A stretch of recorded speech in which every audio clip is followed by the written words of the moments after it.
안녕하세요, 다이카우스입니다. 아이고, 여기 꽃모글이 막 이렇게 터질 것 같은 이 왁스 플라워라고 하는 거예요. 이 아이를 한번 오늘 이렇게 공부를 좀 했거든요. 지난 밤에 요거 조금 이제 요거 말씀드리고 분갈이 한번 해볼게요. 분갈이는 다 털고 하진 않을 거거든요. 자, 요거 아이고 잔뜩 지금 이렇게 해갖고 나왔네요. 저도 이렇게 처음 키우는 꽃은 공부를 한답니다. 한 두세 시간 해야 돼요. 여러 개 찾아봐야 돼서요. 요게 굉장히 까다롭다고 하시네요. 자, 요게 방송을 할 때는 왁스 플라워 꽃 수명이 3개월 이상 이렇게 15,000원 이렇게 돼 있잖아요. 근데 요거를 제가 이제 가지고 와서 요걸 뽑아 봤더니 흙은 굉장히 좋아요. 그런데 어렵다고 하시는 분이 많으시네요. 요게 꽃색은 4가지가 된대요. 4가지. 핑크도 있고 하얀색으로 폈다가 약간 보라색으로 바뀌는 것도 있고, 핑크도 색깔이 2가지가 있대요. 연핑크, 찐핑크, 그 다음에 이제 하얀 거, 또 아이보리 뭐 요렇게 있나 봐요. 많이 나오는 건 흰색하고 요렇게 연핑크가 많이 나오는 것 같아요. 요게 원산지는 호주래요. 호주가 원산지인 게 참 많아요. 그런데 이렇게 보시게 되면 제가 이렇게 솔잎 같다고 이렇게 말씀을 드렸잖아요. 요거를 요렇게 솔잎을 요렇게 반질반질반질하게 생겼어요. 이렇게 솔잎처럼. 사계절 요게 반질거린답니다. 요렇게 입장이 떨어지지 않고 요렇게 있대요. 요게 매력이라고 하는데요.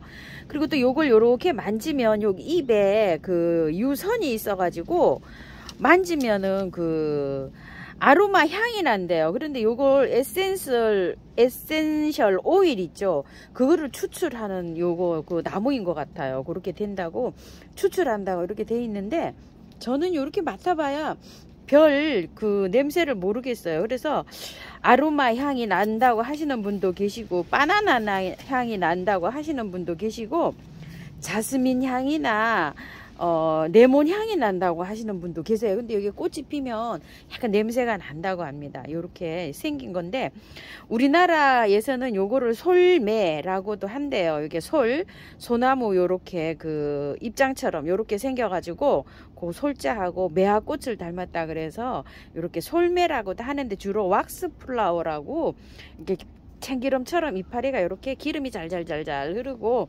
사시사철 이렇게 풀어서 왁스 플라워라고 이렇게 유통명이 그렇게 돼서 요게 우리나라에서는 팔리고 있다고 합니다. 양지, 반양지 뭐 다 잘 자란대요. 그런데 저희 집이 반그늘이잖아요. 그래서 저희 집 같은 데도 잘 자랄 것 같고, 또 꽃을 빨리 개화를 하려면 양지에서 이걸 키워야지 예쁘게 잘 키울 수 있다고 합니다. 그리고 이 아이가 건조에는 굉장히 강한데 과습에 취약하대요. 이게 겨울에 피는 꽃들이 주로 그런 것 같아요. 이게 건조하게는 키워도 되는데 가습을 하면 안 된대요. 그러니까 가습을 하면 안 되니까 이거 분갈이를 배수가 잘 되게 이렇게 해줘야 되겠죠. 그런 것들은 보통 보면 마사 50 이상 섞어서 이렇게 분갈이를 잘 해주는 게 좋아요. 그리고 통풍이 아주 잘 되는 그런 곳에서 이 아이를 키워야 된대요. 개화는 지금부터 시작해가지고 봄까지 개화가 된대요. 겨울, 초겨울 이렇게 올 때 여기 핀답니다. 그래서 제일 잘 자라는 온도는 한 8도에서 15도 요 정도에서 제일 잘 자란답니다. 20도가 넘어가면은 약간 요게 좀 힘들어지나 봐요. 한 30도 이 정도 되면 굉장히 얘가 좀 힘들어 한답니다요. 겨울에 피던 꽃들은 좀 그렇죠. 그런 경향이 많이 있어요. 그리고 이제 추위에 강하대요. 이 아이가 월동도 거의 뭐 된대요. 뭐 7, 8도 뭐 이 정도 되나 봐요. 남부지방에서는 이게 노지에 월동이 된다고 하시는 분도 계시고, 자료를 찾아보니까 내한성 온도가 영하로 몇 도까지 이게 견디는지는 나와 있지는 않은데, 이 월동이 된다고 이렇게 나와 있어요. 내한성이. 그래서 한 마이너스 5도 정도는 밖에서 충분히 견디지 않을까 이렇게 생각을 합니다요. 그리고 분갈이 시에는 이게 배수를 정말 잘 되게 이렇게 해주고 키워야 된답니다. 그 다음에 물주기는요, 겉흙이 마르면 준다 이렇게 돼 있는데, 참 이게 어려우면서도 쉬운 얘기예요. 말이 겉흙이 마르면 준다. 이러면 한 요 정도 마르면 준다. 이런 거잖아요. 포트에서 이 정도 반 정도 마르면 준다. 이제 이렇게 생각하시면 하시고 이제 키우시면 될 것 같아요. 요거를. 그리고 제일 중요한 건데 이렇게 이 나무가 가지치기를 안 하면은요 소나무처럼 막 줄기가 쭉 올라간대요. 그래서 요런 것도 요렇게 보시게 되면 가지치기를 이렇게 해가면서 키워야 되는데 그 가지치기 하신 분들 예를 들어보면 요런 데도 요 가지치기가 돼 있잖아요. 이렇게 가지치기가 이렇게 돼 있는데 꽃이 다 지고 나면 가지치기를 하는데 가감하게 샥 잘라주는 게 좋대요. 그래야지 여기 새순이 나와서 이렇게 또 이렇게 자란답니다. 외목대로 키우시는 분들은 여기 아래 거를 이렇게 잘라가면서 나무를 이렇게 외목대로 키우면서 가감하게 자르는 거는 꽃이 진 다음에 이렇게 푹푹 잘라야 토피어리처럼 이렇게 복스럽게 자란다는 얘기가 되겠죠. 가감하게 잘라야 된답니다. 여기 다 잘랐어요. 이렇게 보니까 여기도 잘랐고 또 여기도 잘랐고 잘란 거에서 이렇게 다 나서 여기도 가운데로 이렇게 커팅을 했네요. 여기 이렇게 보시면 그러니까 나무를 사갖고 오셨을 때는 아 가지치기를 이렇게 어떻게 했나 이런 것도 좀 보실 필요가 있어요. 이렇게 여기도 다 잘랐네요.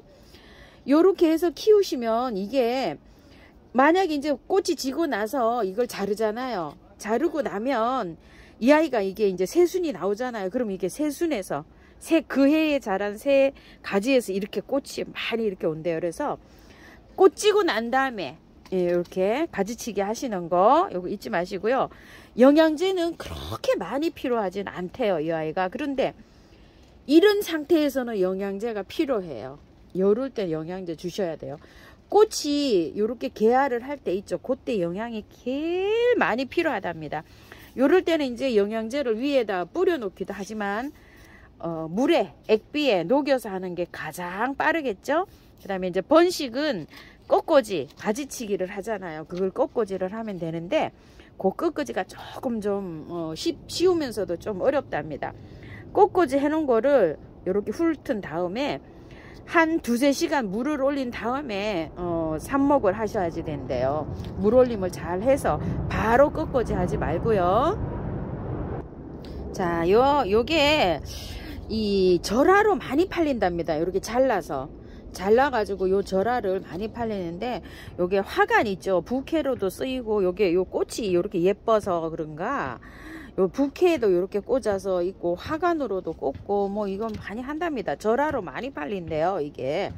그런데 이 분갈이를 하실 시에 이게 굉장히 민감한가 봐요. 그래서 저는 지금 분갈이를 요걸 빼보고 결정을 할 건데 거의 털지는 않고 하려고 이렇게 생각을 하고 있습니다. 자, 요거 흙 한번 보세요. 요게 흙이 요 흙은 지금 요 흙은 우암도의 흙하고 처음처럼의 야생화 흙하고 반반 섞어 놓은 거예요. 이게 제가 뭐 야생화 이렇게 분갈이 하려고 좀 섞어 놓은 건데 요게 어저께 여기 분갈이 하느라고 상토를 이렇게 조금 섞어서 했어요. 요게 그런데 여기에다가 요렇게 섞어 놓은 여기에다가 요걸 더 섞어서 지금 해보려고 그래요. 요게 용토예요. 왜 요걸 섞어서 하려고 그랬냐면 분갈이를 지금 추워서 분을 빼서 그대로 옮기려고 지금 요렇게 하고 있습니다. 요렇게. 그러니까 이제 용토 내년 봄에 꽃을 다 보고 가지치기 할 때 분갈이를 다시 해주려고 요렇게 하고 있습니다. 이제 임시 분갈이가 되겠죠. 아주 예민하대요. 그래서 지금 하지 못하고 요렇게 해서 지금 분갈이를 해보려고 해요. 그래서 자, 요 예쁜 화분에 요거 가을에 토동이다 여기에서 가지고 온 건데 다른 아이가 있었는데요. 지금 뺐어요. 요렇게. 아이고 요 금매화가 이렇게 있어가지고 빼서 여기다가 한번 요렇게 해보려고 합니다. 그러니까 분은 다 털지 않고 하려고 해요. 자, 이렇게 뺐어요. 자, 이렇게 뺐는데 이게 얼마 안 됐어요. 이거 좀 보세요. 고실고실 하잖아요. 떡이 져 있지 않고. 그래서 내년 봄에 요거를 하려고 합니다. 꽃망울이가 와가지고요 건드리게 되면 스트레스가 받아가지고 이 꽃이 개화가 오래 안 될 수가 있어요. 3개월을 본다는데 아깝잖아요. 그래서 꽃을 다 보고 난 다음에 할 거예요. 그래서 요렇게 하는데 뿌리가 아직 돌아 나오지도 않았어요. 그래서 그대로 요렇게 할 거예요. 그대로. 자, 밑에 요거 흙을 조금 이렇게 깔고요. 자, 요 정도로 깔고, 이게 이렇게 하니까 높죠? 높으니까 밑에만 조금 이렇게 따줄게요. 뿌리도 나오지도 않았어요. 이렇게. 자, 요렇게 해서 높이를 맞춥니다. 높이를. 자, 요렇게 해서 조금 또 높아요. 아직도. 자, 이렇게 해갖고요. 바깥으로 요거 흙을 좀 밀어준 다음에요. 흙 높이를, 요거 화분 높이를 맞출게요. 자, 요렇게 하니까 딱 맞았네요. 자, 요렇게 해서, 해줍니다. 저 포트에 있으면은 분이 조금 작거든요. 물주기도 겨울이고 이렇게 한데 물주기도 조금 어려우실 거예요. 그래서 화분이 조금 큰 화분으로 이렇게 옮겨줍니다. 요즘은 분갈이도 좀 어렵지만 이렇게 꽃이 있는 아이는 겨울이 아니더라도 와서는 꽃을 다 보고 해주시는 게 좋아요. 제가 가을철 국화 같은 것도 그냥 꽃 다 보고 난 다음에 분갈이 하세요 하고 말씀드렸잖아요. 그래서 이렇게 분갈이를 합니다. 봄에는 분갈이를 하실 때 엄청 쉬워요. 왜 쉬우냐면은 진짜 만물이 소생할 때는 그냥 탈탈 털어서 해도 살아요. 그냥 아무렇게나 해도 삽니다. 그냥 봄의 분갈이는요. 그래서 봄에 분갈이를 확실하게 하는 거를 추천을 드리겠습니다. 자, 이렇게 해가지고요. 심었는데요. 조금 가운데가 조금 높아요. 지금 하는데 해놓으니까 조금 그래도 높네요. 자, 이렇게 했어요. 분갈이는 안 했다고 제가 이렇게 표시를 해놨어요. 왜 그러냐면 자꾸만 잊어버리는 경우가 많아요. 화분이 많다 보니까. 그래서 표시를 해놔야 되지, 분갈이 안 한 거를 표시를 안 하게 되면 자꾸만 잊어버리게 되더라고요. 물 한번 줄게요. 분이 제가 분갈이 하려고 해놔서 가지고 분이 바짝 말라 있었어요. 자, 이렇게 듬뿍 줍니다요. 그냥 그대로 옮겼기 때문에 스트레스 받을 일도 없지요. 이렇게 해서 주시고요. 다음번에 물 줄 때는 집에 있는 영양제 한 서너 알이나 아니면은 또 유박 있으시면은 많이 말고요. 한 10알 정도 해서 물에 이렇게 녹여갖고 물을 주세요. 빨라요. 그리고 또 위에 얹어 놓으셔도 돼요. 이제 요거는 분갈이를 한 게 아니잖아요. 그렇게 하시면 될 것 같아요. 화분이랑 모습은 요렇게 되어 있습니다. 이것도 화분도 운치가 있죠? 요것도. 참, 요렇게 해서 앞에다가 이렇게 돌을 하나 얹었는데요. 빼면 요렇고요. 요것도 요렇게 하나 얹어 놓으면 또 요런 모습입니다. 자, 이렇게 해갖고 키우면 될 것 같아요. 요것도 꽃이 오래 간다 그러니까 이렇게 기대가 됩니다. 왁스 플라워 오늘은 키우기, 분갈이, 분 옮기기 이렇게 한번 해보았답니다. 감사합니다.